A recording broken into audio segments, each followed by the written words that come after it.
Hello and good evening. These are the news at 5. North Korea fired what appeared to be short-range ballistic missiles twice into the sea off its eastern coast in its third round of weapons tests in just over a week.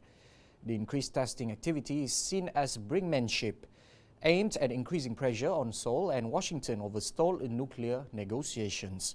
North Korea also has expressed frustration at planned U.S.-South Korea military exercises, and experts say its weapons displays could intensify in coming months if progress on the nuclear negotiations isn't made.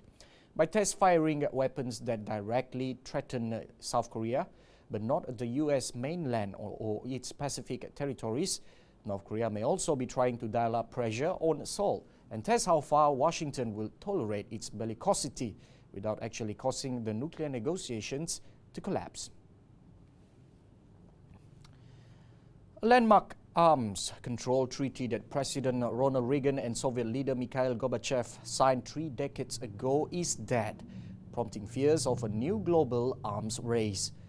Earlier this year, the US and NATO accused Russia of violating the pact by deploying a new type of cruise missile, which Moscow has denied. The Americans said they had evidence that Russia had deployed a number of 9M729 missiles known to NATO as SSC-8. This accusation was then put to Washington's NATO allies, which all back the U.S. claim.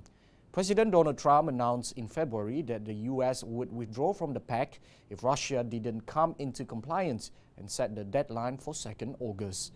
Russian President Vladimir Putin suspended his country's own obligations to the treaty shortly afterwards.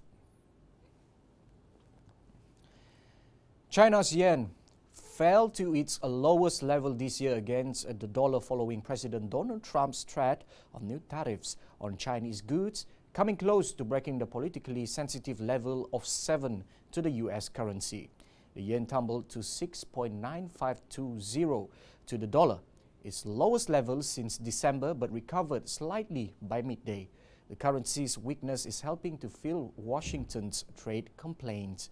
Trump's tariff hikes in a fight over China's trade surplus and technology ambitions have put downward pressure on the yen by fueling fears economic growth might weaken. The level of 7 yen to the dollar has no economic significance, but could revive U.S. attention to the exchange rate. Well, that's all from me. I'm Mano Ruben. Anytime, anywhere.